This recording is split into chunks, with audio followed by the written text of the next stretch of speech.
Hey everyone, it's Lane with Tim's Nation. I am here today to talk to you a little bit about the DeathGuard army I'm going to be running. I've been running my DeathWatch a lot, so we're switching to DeathGuard because I can't play my DeathWatch anymore. Curse you, GW.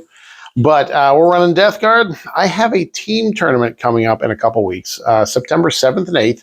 I'm playing in a 5-man team tournament, so 5-man teams in Michigan.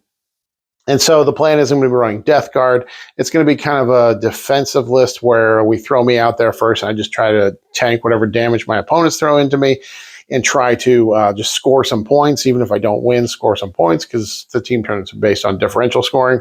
So, yeah, so this is the list I plan to run. If I was doing this solo, I would have Nurglings in here. Because of the way the team tournaments work, we have another player on a team who's going to run demons, so I cannot have any demons in my list.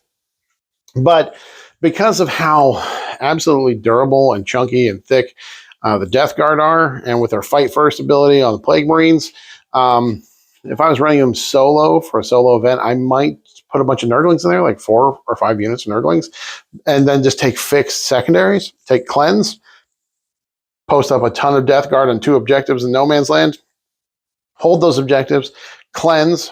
I don't have to worry about my Plague Marines charging or shooting or anything because they have fights first, so they can just cleanse. If someone charges them, they get to slap back. Doesn't interrupt the action. Cleanse and engage on all fronts. Even though Nurglings are 0 OC, they still count for engage. They don't have to do actions or anything for engage. So that was my initial thought with trying DeathGuard. But because I can't take demons for the team tournament, I'm going to be practicing without the Nurglings. So this is probably not really good for the fixed secondary, so we'll probably play them tactical. I do have lots of solo characters that will be able to drop in, deep strike in. Solo characters in Terminator armor that can deep strike in and be able to score me some points that way. But we'll see. We'll see how it performs. So, yeah, the idea with this is that it's going to be super durable and just tank whatever army I get paired into in the team event. And even if I don't win, the idea is I do score points and keep the game really close. So it's not so much that I win as much as I keep it close and still score points, because based on differential scoring, even if I lose by a little bit, I can still score points for my team. So we've got some, well, we'll get to the list here. Not a lot of surprises. I think DeathGuard has some extremely strong units, and I am just using a bunch of those extremely strong units. So let's take a look at the list. All right, this is my DeathGuard list. So I have exactly 2,000 points. Always feels good when you hit that exact 2,000 point number. We have a few characters. Guys, there are a few characters here. Because we've got 2 bricks of Plague Marines, we have 2 Biologist Putrefiers and 2 Foul Blight Spawns. Now, the Biologist Putrefiers do a couple very key things. First of all, they give the unit lethals, and lethals on 5s. So they critical... They critical hit on 5s. They roll 5 to hit. So they're lethally on 5s, super strong into anything, obviously into tougher, higher toughness units. It means they can punch up really well. And he lets the unit throw grenades as well for free. One of the units can throw grenades for free each turn. And then he has a decent little gun too. His hyperbolic grenades gun and injector pistol are decent. So he can contribute a little bit there. No real close combat weapon to speak of, but we've got 2 of them. Then we have, and they're also key because there's a stratagem that gives you sustained when you're fighting, and because they make you critical hit on 5s, that means you're both lethal and sustained on 5-ups, which is very juicy. Like I say, we got 2 of the Foul Blight Spawns. These are guys with a pretty good flamer attack weapon, a pretty good torrent weapon, but they give the unit fight first. So their unit will fight first, which is always, especially on these big bricks of Plague Marines, it's super strong. And the other, yeah, that's the only ability they have. They have a pretty good flamer attack, like I said. Makes them a good Overwatch threat. Next, we have 2 of the DeathGuard Sorcerers in Terminator armor. These are the guys, because they're in Terminator armor, they have Deep Strike. Their ability is that at the start of the fight phase, you roll a d6. On a 2-up, their unit reduces damage by 1.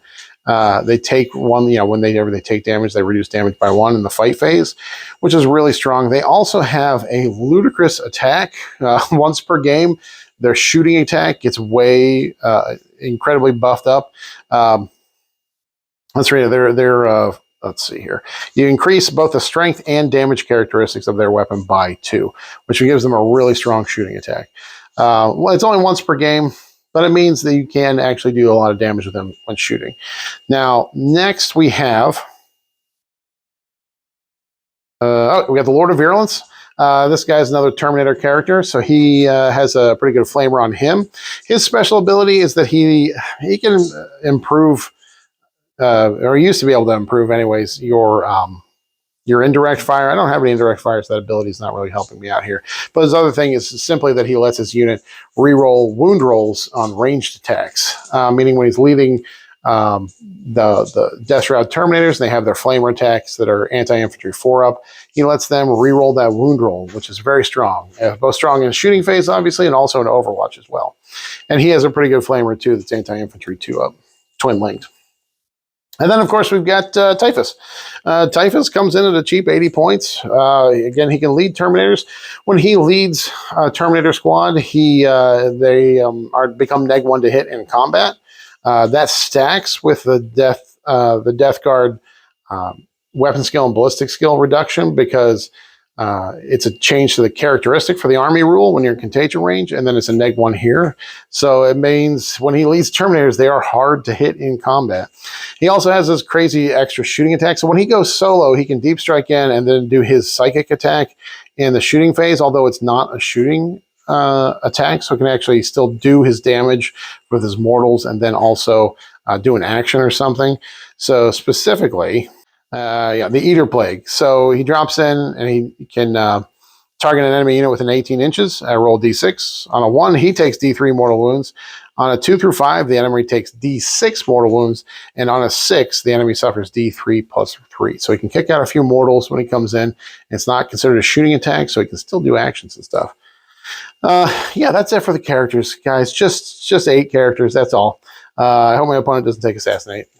Moving on, we've got 2 10-man bricks of the Plague Marines. These guys, are super strong in combat, especially when led by the right characters and getting the lethals on 5-ups and being able to fight first. They have a bunch of stronger attacks, and they got a bunch of smaller attacks, 1-damage attacks. Really, they're just here as a tremendous counterpunch for close combat armies. We got 2 rhinos for those guys to be riding around in. So the Plague Marines will be riding around a couple of DeathGuard rhinos.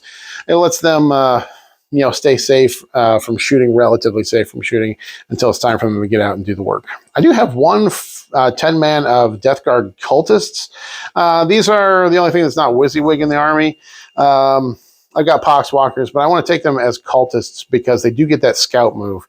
So I can move them up at the start of the game, and they can get in the middle there, do a secondary, maybe give me area denial or something like that along those lines, and then kind of force my opponent to deal with them. Even though they're only a little 50-point unit, it's still just 10 guys, and sometimes it takes a lot to pick up 10 guys. So, but let's see here. Their scout ability is scout 6 inches. Yeah. Next, Death Shrouds. We have 12 Death Shrouds today, guys. We got a brick of 6.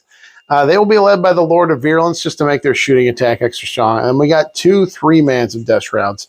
Now, I guess we'll get into the shenanigans I intend to do here. But the Death Shrouds are really strong. When they are led by a character, they are neg-1 to wound. Anytime it's a weapon that's higher strength than their toughness. There's toughness 6 Terminators. So they got a 2-up, 4-up invuln. So nice and durable, stacked with that neg-1 to wound. They're so slow. They're so slow, guys. They have a 4-inch move. So we're counting on the deep strike and the rapid ingress to get them where they need to go. And then just hope my opponent comes to me so I can fight them, because otherwise I won't be able to get to them very easily. And then finally, we have 3 of the War Dog Carnivores. I really like the Carnivores. I know other people like the Brigands. The Brigands are much more expensive. The Brigands are the ones with the Melta guns and the assault cannon, the Gatling cannon. They're 170. The Carnivores are 140. And I think the Carnivores are just better for general scoring because they have a 14-inch base move and they re-roll charge rolls for free, and all their close combat weapons hit on 2s. Sometimes I feel like those the brigands just whiff. You just miss with those meltas, then you're real sad for a minute. But these guys at only 140 points, they can get out there and cause some problems. If I lose 1 or 2, it's not that big a deal. They're kind of durable because they do have the 5-up invuln to shooting, and they slap pretty hard in combat. Although they're not great for chewing through large numbers of Marines. At only 140 points, it's still worth it if they pick up a couple of them. Yeah, that's the list. So as I was going through these units, I spoke of shenanigans. And the shenanigans really in this, the idea with this list is that depending on whether I'm playing against a close combat army or shooting army, will determine which characters lead the Death Shrouds. Because I have 4 Terminator characters, so I can kind of mix those up a little bit. The Typhus, a lot of times I prefer for him to go solo because he can deep strike in and then do, like I said, he can deep strike in, he can do an action, but still do his psychic attack because it's not a shooting attack. Super useful to kick off some mortals off of something while also doing some business and scoring some points. However, if I'm going into a close combat army, I can put him with the Death Shrouds, and so that Death Shroud unit will be, anytime they're attacked in combat, it's neg1 to hit. And like I said, that stacks with the DeathGuard contagion ability, where you reduce their weapons and ballistic skill characteristics by 1, because that's a change to the characteristic, not to the roll. So those actually stack. So if you have someone coming into this unit and they're hitting on 3s normally with the characteristic debuff from the contagion, and then Typhus's neg1 to hit, they go from hitting on 3s to hitting on 5s. That makes a big difference. Now, if I was running against a shooting army, I might take him separately so that he can go in and do some shooting. Same thing with the Terminator sorcerers. Their ability when they're leading a unit is that you roll a d6 at the start of the fight phase. On a 2-up, their unit reduces damage by 1 in close combat. So meaning when I'm playing against a close combat army, they're super useful for leading those units to give those defensive buffs. If I was going against a shooting army, I might have them run separately because they can drop in and they can do shooting with their once per game super strong psychic shooting attack. So just depending on the matchup. So today, because I'm going against the world leaders, we will probably still put the Lord of Virulence with the big 6-man Death Shroud, just to make their shooting really good. It makes their Overwatch threat really strong. And then I will probably run, I don't know. What do you think, guys? What do you think? I've got 3 more characters left, 2 little 3-man squads. I think Typhus will go by himself. We'll send Typhus out by himself today. And then we'll have the sorcerers leading the 3-man squads of Death Shroud Terminators. So we'll see how that performs today. I'm curious to see how it works. But follow me over to the battle report. We'll see how these stinky Death Guard go. I apologize for some unpainted models. But I think I still win the painting competition today. All right, see you over there, guys.